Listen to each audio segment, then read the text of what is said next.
Good morning students.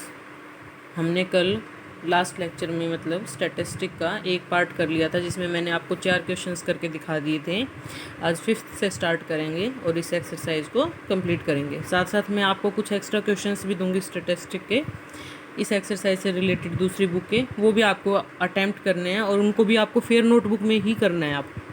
चलिए 5th question से start करते हैं। 5th क्वेश्चन में आपको क्या कह रखा है कि ये एक डाटा दे रखा है। इन क्वेश्चंस को मैं बुक में इसीलिए करवा रही हूँ कि ये इतना बड़ा डाटा बोर्ड पे लिखना पॉसिबल नहीं हो सकता, तो यहाँ पे इजीली हो जाएगा। क्या कह रखा है आपको, सल्फर डाइऑक्साइड की कंसंट्रेशन दे रखी है पार्ट्स पर मिलियन में, पीपीएम में, कितने डेज़ की, 30 डेज़ की।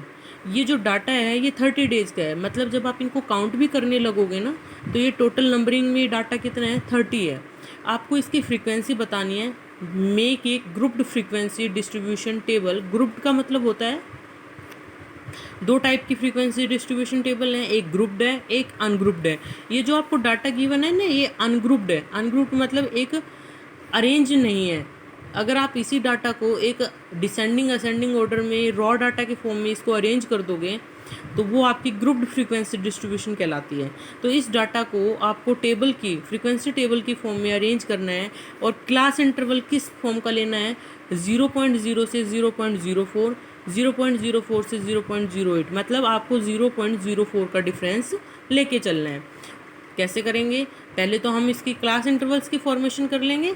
कैसे, 0.0 से 0.04, फिर 0.04 से 0.08, और हमें मैक्सिमम कहाँ तक जाना है हम चेक करेंगे कि हमारा लास्ट डिजिट कहाँ तक है और वो किस इंटरवल में आ जाएगा। तो जब आप चेक करोगे तो जो आपका डाटा है वो इस तरीके से बनेगा, 0.00 से 4, 8, 12, 12 से 16, 16 से 20 और 0.20 से 0.24, क्योंकि जो आपका मैक्सिमम डाटा गिवन है वो 0.22 है जो आपका लास्ट इंटरवल में आ जाएगा। तो इससे आगे आपको क्लास इंटरवल बनानी नहीं है। अब आप फर्स्ट इंटरवल को देखो, 0.00 से 0.04, इस इंटरवल के अंदर आपके कितने नंबर्स आ रहे हैं, कितने डेज का जो ये डाटा है, तो इसमें से इस इंटरवल की फ्रीक्वेंसी कितनी आ रही है। आपको बताया अगर ये अपर लिमिट इसकी 0.04 है तो आपका जो भी डाटा 0.04 का है वो इस जो आपका इस इंटरवल में उसकी फ्रीक्वेंसी काउंट नहीं होगी, क्योंकि अपर लिमिट में हम उस फ्रीक्वेंसी को कभी भी नहीं लेते, हम उसको किस में काउंट करते हैं, लोअर लिमिट में काउंट करते हैं। तो एक तरह से देखा जाए तो इस इंटरवल में आपको 0.00 से 0.03 के काउंट करने हैं। तो 1 ये काउंट नहीं करना, 2, आफ्टर दैट 3 एंड 4। तो इसकी फ्रीक्वेंसी कितनी हो गई, 4। 0.04 से 0.08 देखोगे तो अब इसमें आपको 0.8 को काउंट नहीं करना, वो लोअर लिमिट में होगा। तो ये यहाँ से 1, 2, 3, 4, 5, 6, 7, 8 एंड ऐसे काउंट कर लीजिए। आपको जैसे सूटेबल लगे आप वैसे काउंट कर लीजिए। तो इसमें तो कोई भी नहीं आया। इस वाले डाटा को जब आप चेक करोगे तो आपका क्या आएगा, 1, 2, इसमें 3, इसमें 4, 5, 6 और इसमें 7, 8, 9। ऐसे ही आपको 0.08 से 0.12 का चेक करना है।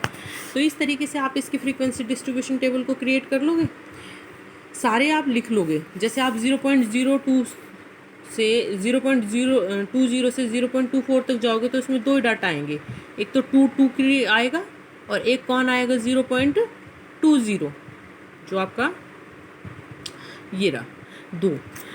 इस तरीके से आपको इसकी फ्रीक्वेंसी डिस्ट्रीब्यूशन टेबल क्रिएट कर लेनी है। आपको पता कैसे लगेगा सही है, जैसे कि मैंने फर्स्ट लेक्चर में भी बताया था, आप इनका टोटल करके देख लीजिए। टोटल इनका वही आना चाहिए जितना आपको दे रखा है। जैसे 30 डेज की फ्रीक्वेंसी है तो इनका टोटल भी कितना आना चाहिए, 30 ही आना चाहिए। 2 4 6 8 12 और 18 30। अब उससे सेकंड क्वेश्चन आपसे क्या पुट किया है, for how many days was the concentration of sulphur dioxide more than 0.11 part पर मिलियन। 0.11 से ज़्यादा कंसनट्रेशन, देखिए यहाँ तक तो 0.12 की है, मतलब एक तरह से देखा जाए तो 0.11 ही है ना, क्योंकि 0.12 तो लोअर लिमिट में काउंट होगा। तो 0.11 से ज़्यादा फ्रीक्वेंसी किन की है, इन 3 क्लास इंटरवल्स की है, मतलब 2 4 2। तो अगर आप देखो तो 2 + 4 + 2 विच इज इक्वल्स टू 8। तो 8 डेज की जो कंसंट्रेशन है वो आपकी 0.11 से ppm से ज़्यादा है। ये आपका सेकंड क्वेश्चन का आंसर हो गया। नेक्स्ट 6th क्वेश्चन पे बढ़ते हैं। इसी तरीके से आपको करने हैं।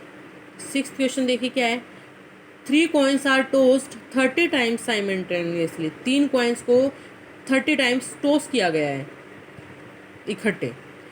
हर बार नंबर ऑफ हेड आने की जो फ्रीक्वेंसी है वो आपकी नोट की गई है, नंबर ऑफ हेड्स कितने बार आए हैं, तो उस फ्रीक्वेंसी को नोट किया गया है और उसका एक रॉ डाटा आपको ये दिया गया है। इस डाटा की आपको फ्रीक्वेंसी डिस्ट्रीब्यूशन टेबल बनानी है। अब देखिए 3 कॉइन टॉस करे गए हैं ना, तो जो मैक्सिमम नंबर ऑफ हेड्स है वो 3 बार ही आ सकता है। 3 कॉइन्स में मैक्सिमम नंबर ऑफ हेड्स कितना आ सकता है, 3 टाइम्स ही आ सकता है। और मिनिमम 0 आ सकता है कि एक बार भी हेड ना आए, या फिर एक बार आए, या 2 बार आए, या फिर 3 बार आए। तो इसके नंबर ऑफ हेड्स के क्या लिखेंगे हम, 0 मतलब नंबर ऑफ हेड्स एक बार भी ना आए, 1 एक बार, 2 2 बार, या मैक्सिमम तीनों ही बार हेड आए। तो ये आपका क्या बन जाएगा, नंबर ऑफ हेड्स को राइट डाउन करने का तरीका। अब आप डाटा चेक कर लो और उसमें आप चेक कर लो कि 0 कितने टाइम्स आ रहा है, 1 कितने टाइम्स आया, 2 कितने टाइम्स आया और 3 कितने टाइम्स आया। उसको चेक करके आप उसके क्वेश्चन से रिलेटेड सारे आंसर दे सकते हो। और हमें पता कैसे चलेगा क्वेश्चन सही है, हम उसकी फ्रीक्वेंसी का सम कर लेंगे। तो इसका जब आप सम करोगे 9 + 5 14, 14 + 6 20 + 10 30, और 30 टाइम ही तो कॉइन को टॉस किया गया था। तो इस तरीके से ये क्वेश्चंस आपके होते चले जाएंगे। ऐसे ही क्वेश्चन नंबर 7 पे चलिए। 7 क्वेश्चन में आपसे क्या कहा गया है कि एक पाई है, पाई के बारे में तो पता है ना, पाई कैसा नंबर होता है, इरेशनल नंबर, जो नॉन टर्मिनेटिंग नॉन रिपीटिंग होता है, ना तो वो कभी ख़त्म होता ना ही वो रिपीट होता। और आपको दिख रहा है ना, ख़त्म तो नहीं होता, लेकिन इसने इसकी 50 डेसिमल प्लेसेस की वैल्यू ली है। ये जो डेसिमल के बाद नंबर्स दे रखे हैं ना, ये 50 हैं। आपको इसकी एक फ्रीक्वेंसी डिस्ट्रीब्यूशन टेबल बनानी है 0 से 9 डिजिट्स की। डेसिमल के बाद कहता है, डेसिमल के बाद 0 से 9 तक के डिजिट्स लिखो और उनकी फ्रीक्वेंसी डिस्ट्रीब्यूशन टेबल बनाओ। मतलब उनकी फ्रीक्वेंसी चेक करो कि कौन सा डिजिट कितने टाइम्स रिपीट हो रहा है। जैसे कि आपने इसमें लिखा 0 से 9 तक 0। अब पहले आप चेक करो, जैसे आपने 0 की फ्रीक्वेंसी चेक करनी है तो चेक करो कि 0 कितने टाइम्स आया है, 1 2 टाइम्स। फिर आप 1 चेक करो, 1 देखो, 1 2 3 4 5, 1 की फ्रीक्वेंसी कितनी हो गई, 5। ऐसे ही फिर आप 2 चेक करो, 1 2 3 4 5, 2 की भी 5, 3 की। ऐसे ही आप सबकी फ्रीक्वेंसी चेक कर लोगे 9 तक। और सेकंड क्वेश्चन उसने क्या पुट किया है, what are the most and least frequency occurring digits, कि इनमें से ज़्यादा बार और कम बार आने वाला फ्रीक्वेंसी किसका डिजिट का है। तो जब आप इसकी फ्रीक्वेंसी डिस्ट्रीब्यूशन टेबल को कंप्लीट कर लोगे ना, तो आप ये पाओगे कि 0 सबसे कम टाइम आया है, ओनली 2 टाइम्स, और जो 3 है और जो 9 है ना वो मैक्सिमम टाइम्स आया है, कितने टाइम्स, 8 टाइम। तो most frequently occurring digit is 3 and 9 and least frequently occurring digit is 0। आगे आप चाहो तो इनकी फ्रीक्वेंसी भी लिख सकते हो, 8 इसकी है और 2 इसकी है। ठीक है, इस तरीके से आप इसकी फ्रीक्वेंसी डिस्ट्रीब्यूशन टेबल बना सकते हो। उसके बाद देखिए बेटा 8th क्वेश्चन क्या है आपका, 30 childrens were asked about the number of hours they watched TV programme in the previous week. ये पूछा गया है 30 चिल्ड्रन से कि उन्होंने एक पिछले सप्ताह में कितने नंबर ऑफ आवर्स टीवी देखा है, और ये उसका डाटा है। आपको एक एक इसकी टेबल बनानी है, और जो क्लास का साइज़ लेना है ना, क्लास विड्थ बोल दीजिए, क्लास का साइज़ बोल दीजिए, वो 5-5 का लेना है, मतलब इस टाइप का इंटरवल लेना है। अब ज़रूरी नहीं स्टार्टिंग यहाँ से ही होगी, आप चेक कर लो, इससे लोवेस्ट भी है ना, 1 से शुरू हो रहा है, तो हम इंटरवल कहाँ से कहाँ तक का बनाएंगे, 0 से 5, 5 से 10, 10 से 15 एंड 15 to 20, क्योंकि मैक्सिमम मेरे पास जो नंबर ऑफ आवर्स है ना वो 17 ही है, तो ऐसे 4 डाटा बन जाएंगे।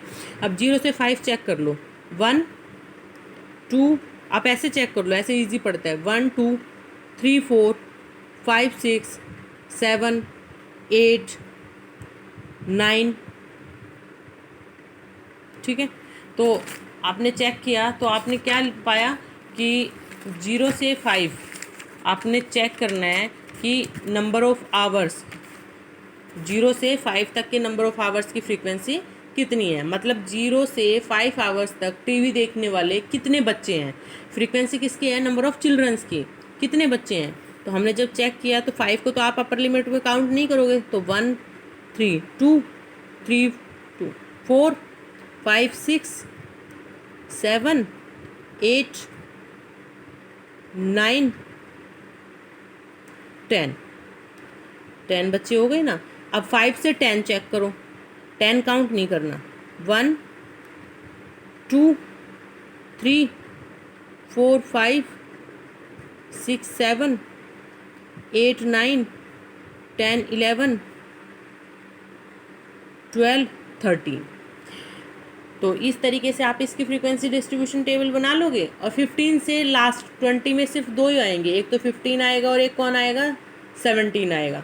और क्योंकि हमारा सेकंड क्वेश्चन उसने यही पूछा है कि 15 या 15 से ज़्यादा घंटे एक वीक में टीवी देखने वाले बच्चे कितने हैं, तो 15 to 20 की टेबल में कितने आए हैं, फ्रीक्वेंसी कितने बच्चे आए हैं, ओनली 2 चिल्ड्रंस। तो आपका आंसर क्या होगा, only 2 childrens watch TV 2 hours in a week. Last question of this exercise is a company manufactures car batteries. तो ये आपको जो डाटा दे रखा है ना, ये उन बैटरीज की लाइफ दे रखी है कि एक बैटरी कितने साल चलती है। जैसे कि कोई एक बैटरी है वो 2 साल 6 महीने चलती है, फिर एक ये दे रखा है 3 साल चलती है। तो इनकी आपको एक डिस्ट्रीब्यूशन टेबल क्रिएट करनी है फ्रीक्वेंसी की। क्लास का साइज़ आपको 0.5 का लेना है, और पहला इंटरवल कहाँ से शुरू होगा आपका, स्टार्टिंग, देखो उसने वर्ड लिख दिया कि स्टार्टिंग कहाँ से होगी, 2 से, तो 2 से 2.5। ऐसे ही आपको इसकी टेबल बना लेनी है, जैसे मैंने ये बना भी रखी है, 2 से 2.5, 2.5 से 3, 3 से 3.5 ऐसे। अब हम चेक कर लेंगे 2 से 2.5 तक का डाटा, उसके अंदर कौन कौन है, ऐसे ही चेक कर लो। 2 से 2.5 में 2.5 तो काउंट होगा नहीं, तो 2.3 एक, इसमें भी कोई नहीं है, 2, बाकी कोई भी नहीं, ठीक है। आगे 2.5 से 3 तक देख लो, 1 2 3 4 5 एंड 6। तो 2.5 से 3 तक 6। ऐसे आप इसकी फ्रीक्वेंसी डिस्ट्रीब्यूशन टेबल को क्रिएट कर रख सकते हो। तो इन क्वेश्चंस को आप अपने फेयर नोटबुक में कर लीजिएगा, साथ में मैं एक्स्ट्रा क्वेश्चंस दूँ वो भी कर लीजिएगा। Thank you.